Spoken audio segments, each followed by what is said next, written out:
प्रश्नोत्तर के 49वें भाग को प्रारंभ करते हैं। एक साधक ने वासनाओं के विषय में महर्षि रमण से प्रश्न किए। उसने पूछा कि महर्षि, मैं वासनाओं पर किस प्रकार विजय पाऊं? तब महर्षि ने कहा, उनके मूल का अनुसंधान कर लोगे तो यह सरल हो जाएगा। काम, क्रोध इत्यादि उद्वेग क्या हैं? वासनाएं क्यों उत्पन्न होती हैं? ये उत्पन्न होती हैं दृष्ट विषयों के प्रति राग और द्वेष के कारण।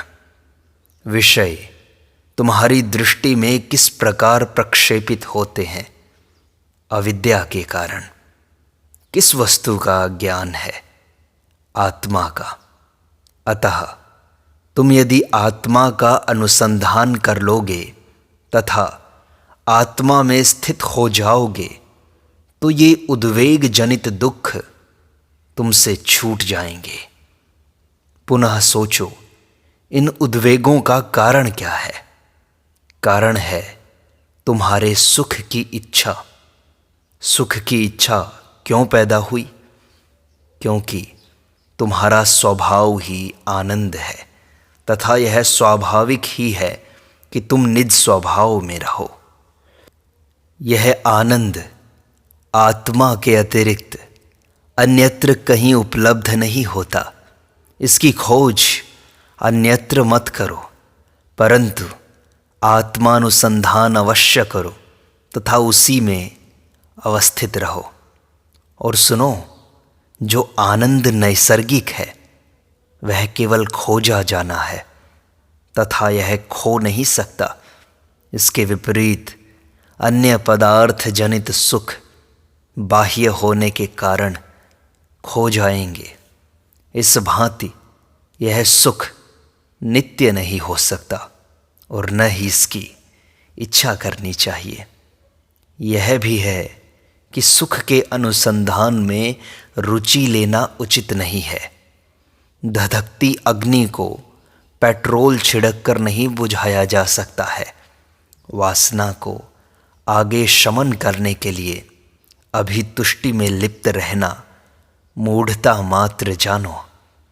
वासना को नष्ट करने के लिए अन्य साधन भी हैं, जैसे मिताहार, निराहार, योगाभ्यास तथा औषध, किंतु इनके प्रभाव स्थिर नहीं रहते हैं। संयम ढीला होते ही वासना का जाल पुनः उत्पन्न हो जाता है। वासना विजय का एकमात्र मार्ग है उनका निवारण कर दो, उनको नष्ट कर दो। और यह केवल मूल की खोज से ही संभव है, केवल आत्मा की खोज से ही संभव है। वासना को नष्ट करने के लिए उन्हें संपूर्णतया नष्ट करना आवश्यक है, और वह तभी हो सकता है जब वासना उदय कहाँ से होती है उस मूल बिंदु को खोज लिया जाए।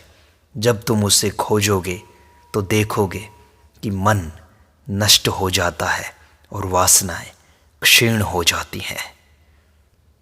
महर्षि, मैं गृहस्थ हूँ। परिवार बंधन युक्त व्यक्ति के लिए क्या मुक्ति संभव है?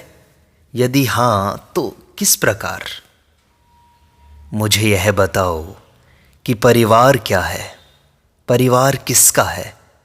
इन प्रश्नों के उत्तर खोज लोगे तो अन्य प्रश्न स्वतः हल हो जाएंगे। मुझे यह बताओ कि तुम परिवार में हो या परिवार तुम्हारे अंदर है? यदि तुम यह जानते हो कि तुम कौन हो, तुम में जीवन के 3 पक्ष निहित हैं। पहला जागृति, दूसरा स्वप्न और तीसरा सुषुप्ति। सुषुप्ति में तुम परिवार तथा इसके बंधनों के प्रति कोई ज्ञान नहीं रखते। जब तुम गहरी नींद में होते हो तो तुम्हें परिवार, बच्चों, इस जगत का कोई भी प्रश्न उपस्थित नहीं होता, परंतु जागृत अवस्था में अभी तुम्हें परिवार तथा पारिवारिक बंधनों का भान है। अतः तुम उनसे मुक्ति की कामना करते हो। किंतु हो तुम सतत वही व्यक्ति जो नींद में स्वच्छंद था, स्वतंत्र था, मुक्त था। महर्षि, मैं वर्तमान में स्वयं को परिवारबद्ध मानता हूं, अतः मुक्ति की कामना उचित है। तुम्हारा कथन उपयुक्त है, फिर भी विचार तो करो, तुम परिवार में हो या परिवार तुम्हारे अंदर है। महर्षि, परिवार क्या है? यही तो जानना है तुम्हें, और यही जानना उचित है। इसका प्रश्न, इसका समाधान, सब कुछ तुम्हारे अंदर से ही पैदा होगा। उसे ढूंढो। इन प्रश्नों के समाधान अपने मूल के अनुसंधान से खोजो। महर्षि, मेरी पत्नी है, बच्चे हैं, वे मुझ पर आश्रित हैं, यही तो परिवार है। क्या परिवार के सदस्य तुम्हारे मन को निबद्ध करते हैं, अथवा तुम ही स्वयं को उनमें निबद्ध करते हो? क्या वे आकर तुमसे कहते हैं कि हम तुम्हारा परिवार हैं, तुम हमसे जुड़कर रहो, अथवा तुम ही उन्हें अपना परिवार मानते हो तथा स्वयं को उनसे बंधा हुआ स्वीकार करते हो? महर्षि, मैं उन्हें अपना परिवार मानकर स्वयं को उनसे जोड़ता हूँ।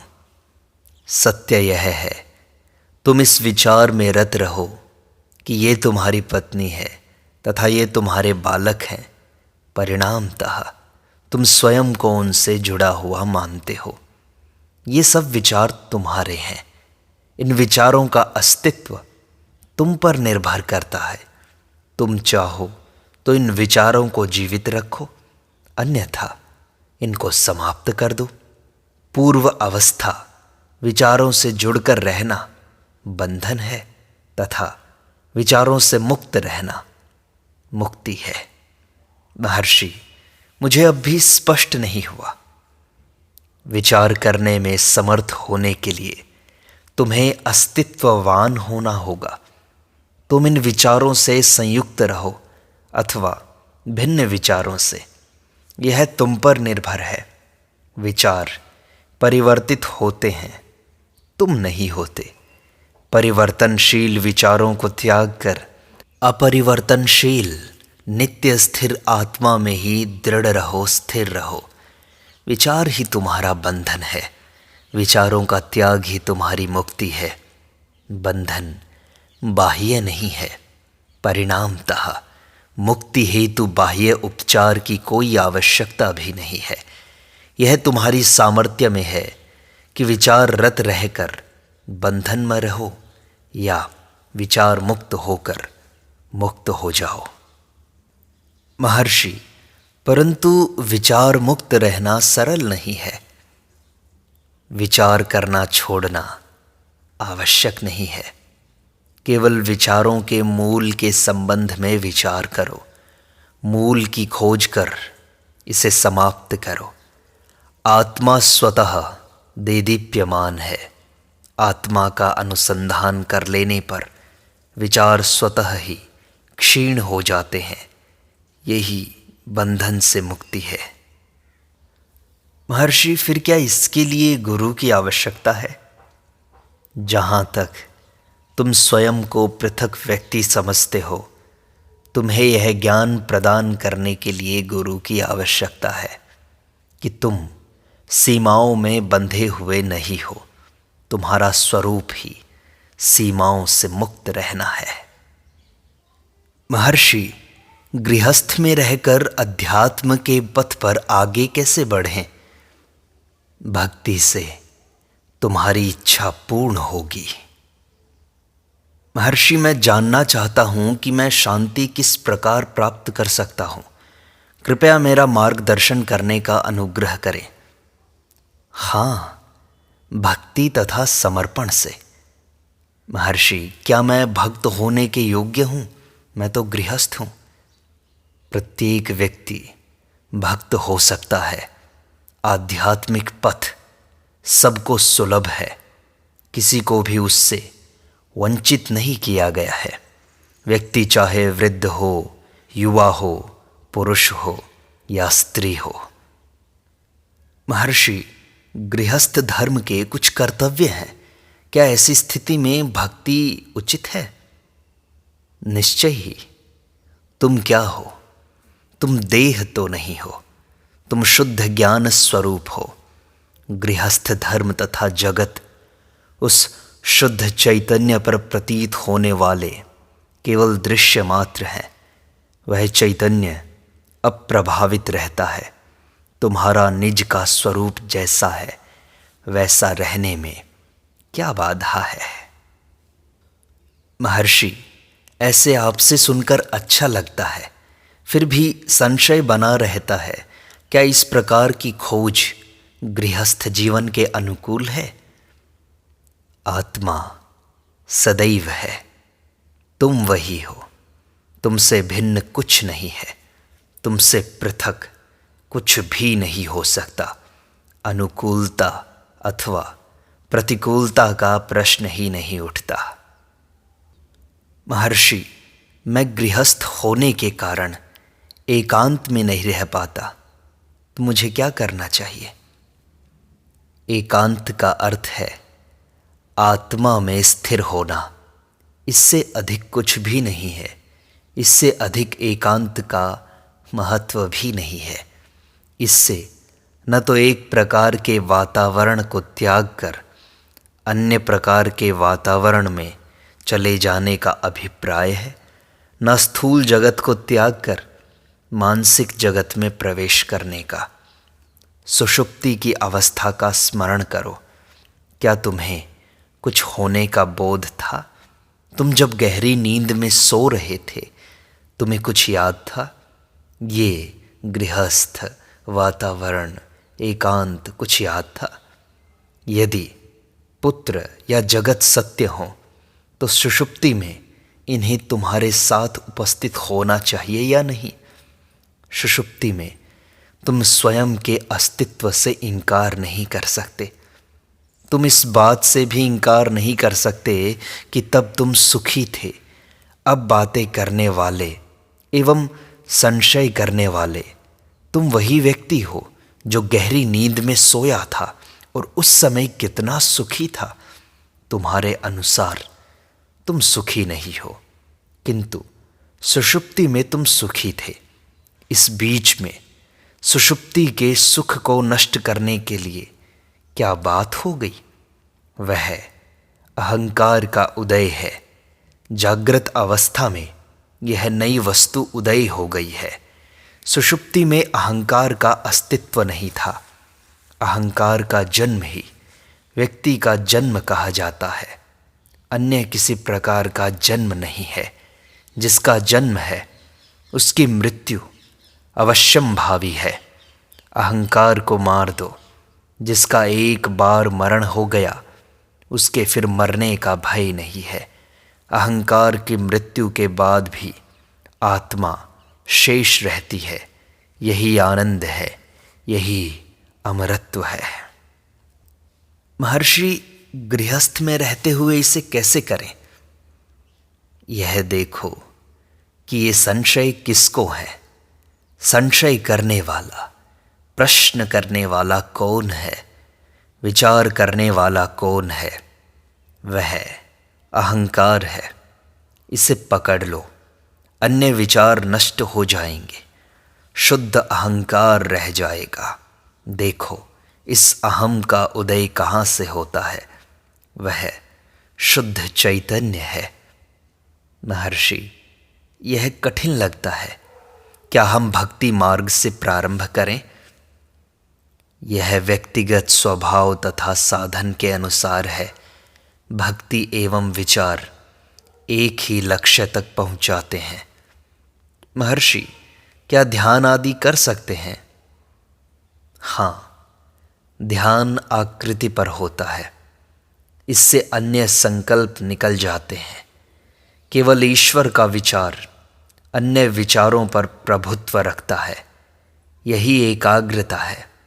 इस प्रकार ध्यान का भी वही लक्ष्य है जो विचार का है। महर्षि, क्या हम ईश्वर को साकार रूप में नहीं देख सकते? हाँ, ईश्वर दर्शन मन में होता है। साकार दर्शन संभव है, फिर भी यह भक्त के मन में ही तो है। ईश्वर के आकार तथा रूप का दर्शन भक्त के मन के द्वारा ही निर्धारित होता है, किंतु यह अंतिम अवस्था नहीं है। इसमें द्वैत का भाव रहता है। यह स्वप्न के दृश्य के समान है। ईश्वर की अनुभूति के पश्चात विचार प्रारंभ होता है। इसका परिणाम आत्मा का साक्षात्कार है। विचार ही तो अंतिम मार्ग है। यह ठीक है कि कुछ लोग विचार को व्यावहारिक समझते हैं, दूसरों को भक्ति आसान लगती है। यह तो साधक के स्वभाव के अनुकूल है। जिसे जैसा ठीक लगे उसे वैसा करना चाहिए। महर्षि, मैं आत्मा तक कैसे पहुंचूंगा? आत्मा तक पहुंचना नहीं होता। यदि आत्मा तक जाना होता तो इसका अर्थ है कि आत्मा यहाँ और अभी नहीं है, किंतु इसको कहीं नवीन प्राप्त करना है। जिसकी नवीन प्राप्ति होगी उसका अंत भी तो निश्चित है। इस प्रकार यह अस्थाई होगी। जो स्थायी नहीं है वह कभी भी किसी भी काल में प्राप्त करने योग्य नहीं है।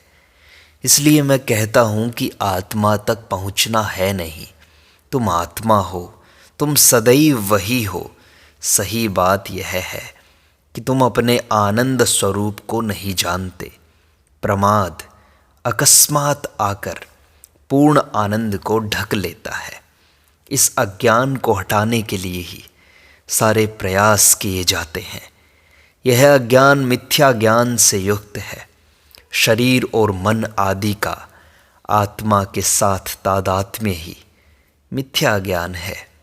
यह मिथ्या तादात्म्य निकल जाना चाहिए और तब आत्मा ही शेष रह जाएगा। महर्षि, यह कैसे होगा? आत्मा की खोज से संभव है।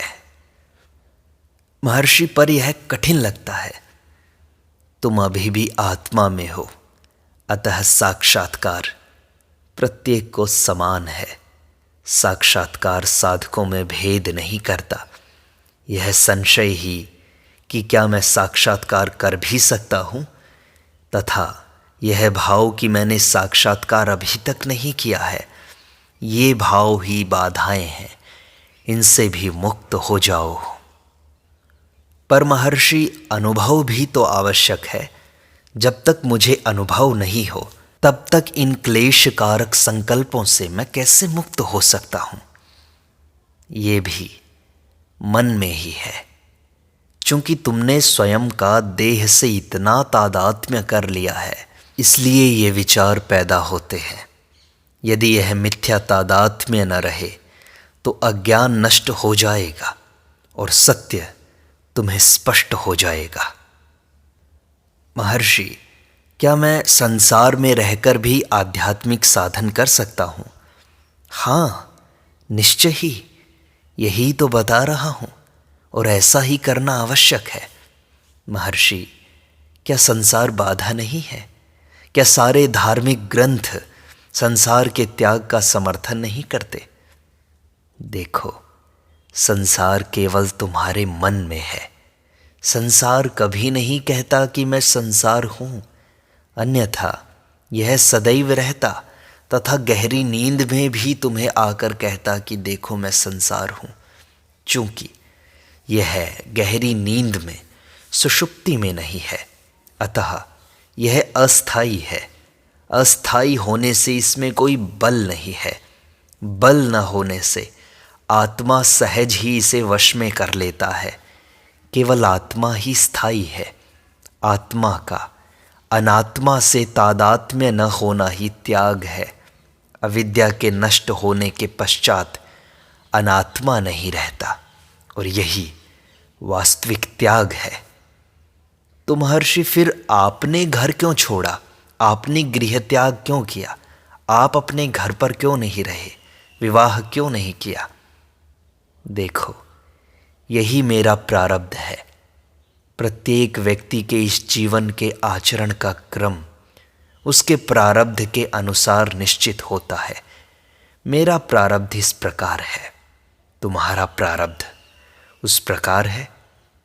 तो महर्षि, क्या मुझे भी त्याग नहीं करना चाहिए? यदि तुम्हारा प्रारब्ध वैसा होता तो ये प्रश्न उठता ही नहीं।